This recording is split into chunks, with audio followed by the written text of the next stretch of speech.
Een van die maniere hoe om daardie tou in die hand te hou, wat jou teruglei na Papa Vader se hart van liefde en veiligheid toe, is om by hom stil te word en om hom toe te laat om deur sy gees ons lewensruite so bietjie skoon te maak.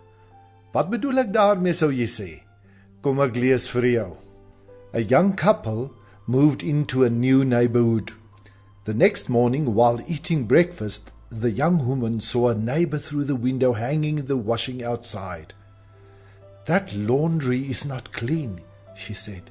She doesn't know how to wash correctly. Perhaps she needs better laundry soap. Her husband looked on, but remained silent. Every time the neighbor would hang laundry to dry, the young woman would make the same comments.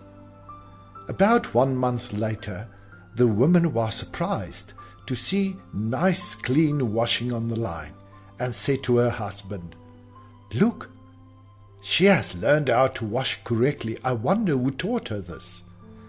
The husband replied, "I got up early this morning and cleaned our windows." And so it is with life. What we see when watching others depends on the purity of the window through which we look. Easy to discuss other people, their lives and things that don't really concern us. Yet we tend to forget that our window isn't that clean after all. Daar word vertel hoe 'n baie bekende sendeling jarelang gewerk het en voor die Here gepleit het vir herlewing onder die mense by wie hy gewerk het. Dit het nie gebeur nie. En eendag uit radeloosheid wat hy weer voor die Here gelê het, het hy vir die Here gevra, "Here, wys net vir my wat ek moet doen." En God het vir hom gewys, "Trek 'n sirkel op die grond." Hy het dit gedoen en toe het God vir hom gewys, "Klim jy nou binne in die sirkel." Dit is waar herlewing begin. En dit is presies dieselfde wat God vir Abraham wil leer.